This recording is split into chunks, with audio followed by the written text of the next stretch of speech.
রক্তক্ষয়ী গণ অভ্যুত্থানে তরুণদের আত্মত্যাগের মধ্য দিয়েই নতুন বাংলাদেশের পথ চলা শুরু হয়েছে। সেই স্বপ্ন বাস্তবায়নে সরকার কাজ করে যাচ্ছে বলে জানিয়েছেন স্থানীয় সরকার মন্ত্রী ও বিএনপি মহাসচিব মির্জা ফখরুল ইসলাম আলমগীর। বলেন, সরকার আর তরুণদের সম্মিলিত প্রচেষ্টায় গড়ে উঠবে উন্নত, সমৃদ্ধ ও বৈষম্যহীন নতুন এক বাংলাদেশ। নানা ইস্যুতে বিতার্কিকদের আলোচনাও সরকারকে সমাধানের পথ দেখায় বলে মন্তব্য করেন মির্জা ফখরুল। আহসানুল্লাহ ইউনিভার্সিটিতে দ্য বাংলাদেশ ডায়ালগ আয়োজিত বিতর্ক প্রতিযোগিতার সমাপনী অনুষ্ঠান।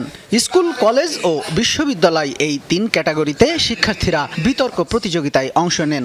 সমাপনী অনুষ্ঠানে প্রধান অতিথি ছিলেন বিএনপি মহাসচিব ও স্থানীয় সরকার মন্ত্রী মির্জা ফখরুল ইসলাম আলমগীর। বাংলাদেশকে আবার নতুন করে সাজাবার প্রধান অতিথির বক্তব্যে স্থানীয় সরকার মন্ত্রী বলেন, গণ অভ্যুত্থানে তরুণদের রক্তের বিনিময়ে অর্জিত হয়েছে নতুন বাংলাদেশ।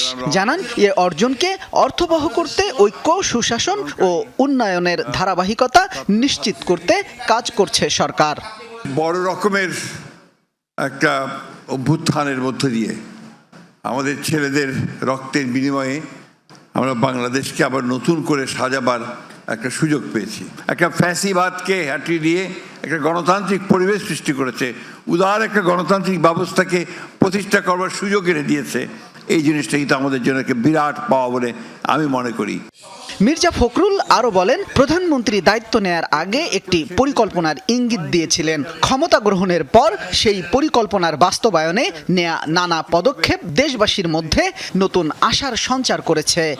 তিনি চেয়েছেন এই দেশটাকে আবার নতুন করে গড়ে তুলতে হলে একটা পরিকল্পনা দরকার।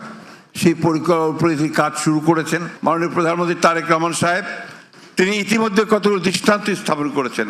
সেই পরিবর্তনগুলো যদি আমরা আনতে পারি, আমরা অনেক দূরে এগিয়ে যেতে সক্ষম হব।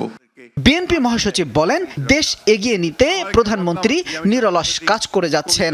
আশা করেন তার এই প্রচেষ্টা নতুন বাংলাদেশ বিনির্মাণে ইতিবাচক ভূমিকা রাখবে। তীরে আমরা পৌঁছবই। সবাইকে ধন্যবাদ আমাকে আমন্ত্রণ জানার জন্য। শামীম রেজা, যমুনা নিউজ, ঢাকা। ধন্যবাদ।